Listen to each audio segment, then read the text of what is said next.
మాట కూడా అనుకునేటువంటి అవకాశాలు ఉన్నాయి. అయితే ఒక అనుమానాలు కలుగుతూ ఉన్నాయి. ఈ మధ్యన చూస్తూ ఉంటే స్వయాన ముఖ్యమంత్రి గారే మరి ప్రజల దగ్గరికి వెళ్ళి మాట్లాడేటప్పుడు నేను ఇచ్చినటువంటి హామీలు నెరవేర్చగలనా అనేటువంటి అనుమానం వ్యక్తం చేస్తూ ఉంటే ఉద్యోగస్తులకు ఇచ్చినటువంటి ఆ యొక్క హామీలు నెరవేర్చగలుగుతాడా లేదా అనేటువంటి ఒక అనుమానం కలుగుతూ ఉంది అని చెప్పేసి కూడా నేను ఈ సందర్భంగా తెలియజేస్తా ఉన్నా. ముఖ్యంగా కూటమి ప్రభుత్వం వాళ్ళ యొక్క మేనిఫెస్టోలో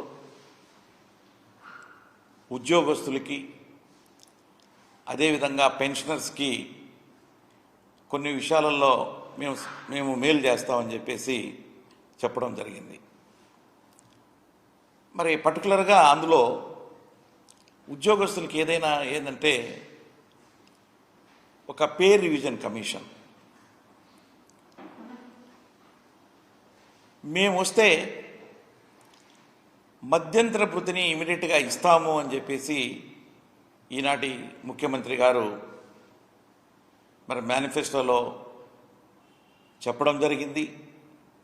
మరి దాదాపు ప్రభుత్వం ఏర్పడి కూడా 2 నెలలు కావస్తూ ఉంది.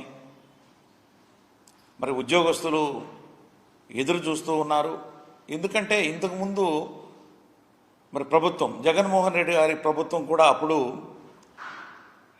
మేము వస్తే వచ్చిన వెంటనే ఐఆర్ ఇస్తామన్నారు. తదనుగుణంగానే జగన్మోహన్ రెడ్డి గారు వచ్చిన తర్వాత 27% మధ్యంతర భృతిని ఉద్యోగస్తులకి పెన్షనర్స్కి మరి ఇవ్వడం జరిగింది. అలాగే ఈసారి కూడా ఈ ముఖ్యమంత్రి గారు కూడా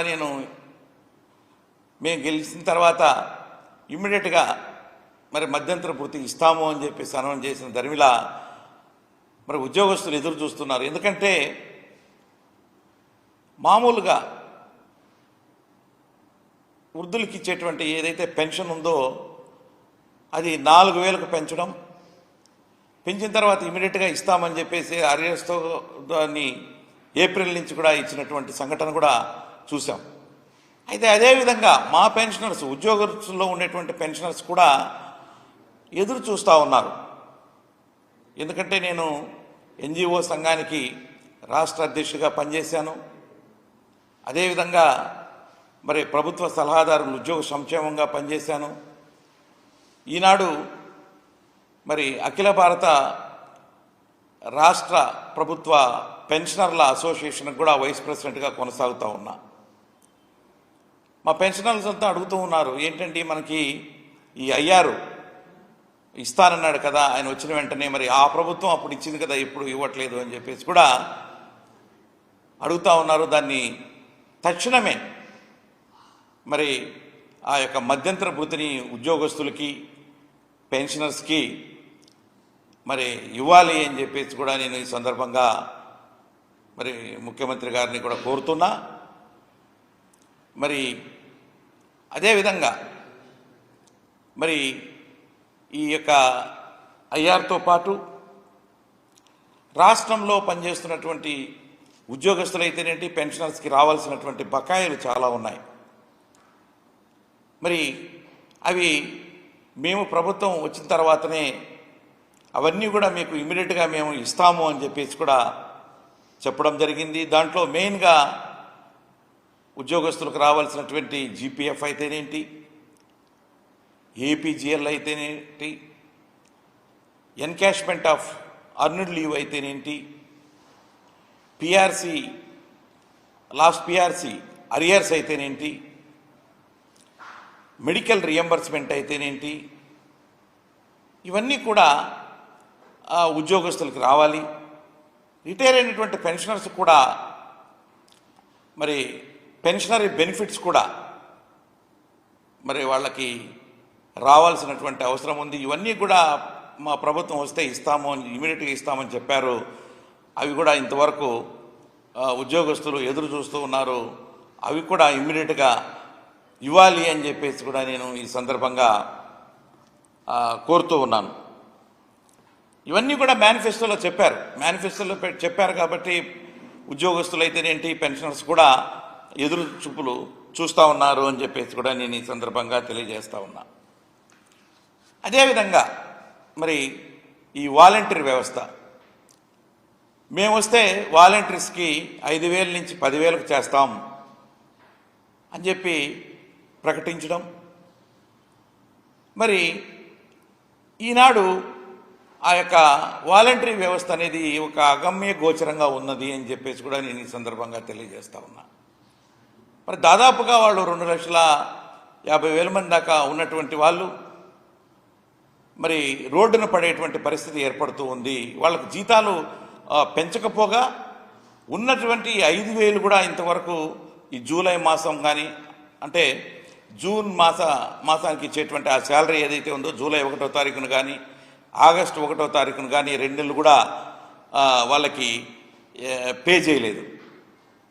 అంటే ఆ వ్యవస్థ ఉన్నదా లేదా అనేది కూడా ఒక అపనమ్మకంగా ఉంది, అసలు కన్ఫ్యూజన్గా ఉంది. కొంతమంది ఏమో కొనసాగుతుందని చెప్తారు, కొంతమంది ఏమో లేదని చెప్తారు. ఎక్స్టెన్షన్ కూడా వాళ్ళకి 1 year ఎక్స్టెన్షన్ ఇస్తారు జనరలీ. ఆ ఎక్స్టెన్షన్ కూడా జూలై మాసాంతానికి అయిపోయింది.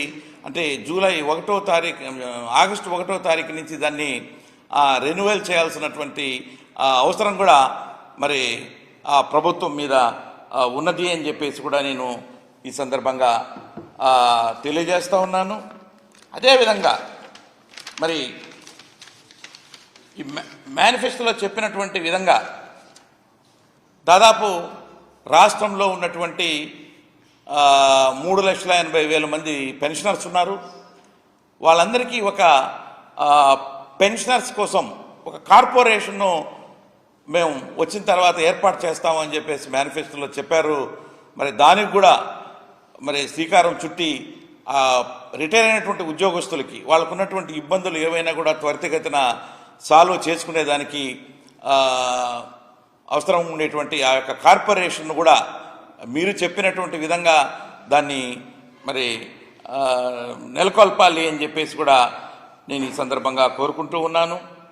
అదేవిధంగా మరి రాష్ట్రంలో పనిచేస్తున్నటువంటి ఉద్యోగస్తుల్లో దాదాపు కొత్తగా అపాయింట్ అయినటువంటి ఈ యొక్క గ్రామ సచివాలయంలో పనిచేస్తున్నటువంటి 1,20,000 ఉద్యోగస్తులతో పాటు అంతకుముందు ఎక్కువ మంది టీచర్స్ కానీ కొంత పోలీసులో ఉన్నటువంటి వాళ్ళు కూడా ఒక 2.5 lakh 3 lakh ఎంప్లాయీస్ దాకా ఈ సిపిఎస్ కిందకి వస్తారు.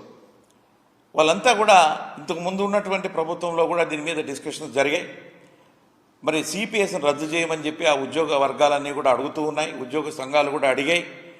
అయితే ఆనాడు ఉన్నటువంటి ప్రభుత్వం సిపిఎస్ను రద్దు చేయలేము, ఒక జిపిఎస్ విధానాన్ని తీసుకొస్తాము అని చెప్పి ఉద్యోగ సంఘ నాయకులతో దప్పదప్పాలుగా జరిగినటువంటి జాయింట్ స్టాఫ్ కౌన్సిల్ మీటింగ్స్లో కూడా తెలియజేసి మరి రిటైర్ అయ్యే నాటికి వచ్చేటువంటి ఆ యొక్క శాలరీలో ఒక సగభాగం ఇస్తూ దాని మీద డిఆర్ కూడా డిఎన్ఎస్ అలవెన్స్ కూడా ఆ యొక్క రిటైర్ అయినటువంటి సిపిఎస్ ఉద్యోగస్తులకి వచ్చేదానికి అవకాశం ఉంటుంది. కాబట్టి ఒక జిపిఎస్ స్కీమ్ని తీసుకొస్తే బాగుంటుంది. దాంట్లో రానిది ఏంటంటే పిఆర్సి రాదు, అలాగే 10%